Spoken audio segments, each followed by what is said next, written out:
Baseball playoffs are officially underway, and once again, the Rockies are watching from the sofa, and they're just dreaming of that day that they could ever return to October. They got a lot of decisions to make. One of the key decisions they're going to have to make is who will be the manager moving forward, tasked with leading that team back from the worst season in team history. Our jack of all trades, Jack Linehan, is here with a deeper dive into just how bad, and we know, but you really took a deep dive into how bad this season was. Very deep. I'm calling it a rock-topsy. Oh.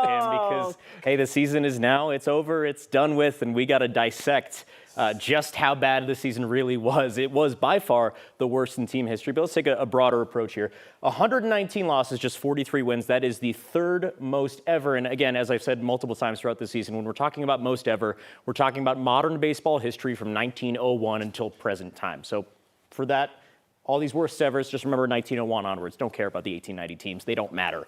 Third most, 119 losses, minus 424 run differential. They were outscored by 424 runs over the entire course of the 162 game season. That is the worst ever in modern baseball history.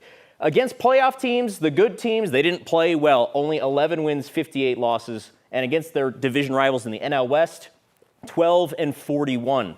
Both pretty putrid numbers here. Home record. We always think the Coors Field is a great home field advantage for the Rockies. Not the case this year. 25 and 56, their worst home record ever by far. And their attendance, because we've talked about, our fans still showing up despite the season they've had, 2.4 million, their actual lowest number since 2007 when they went to the World Series. But going back to this worst team ever, they were not the worst team in modern baseball history. And how did they do that? Well, they didn't beat a lot of teams more than once, but they did a few. They actually won 5 games against their division rivals, the Arizona Diamondbacks, 5-8, who finished 80 and 82 on the year. They won 4 against the Washington Nationals and the St. Louis Cardinals. As you can see there, both of those teams did not do well over the course of the season. And then 3-3 against Miami, and somehow 3 wins in 13 games against their division rivals, San Diego Padres, who are in the playoffs and actually just lost their first wild card game as well. Only 5 teams they mustered 3 or more wins against.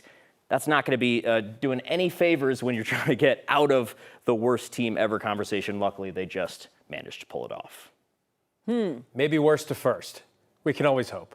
Oh, yeah. You're manifesting. You got a purple tie.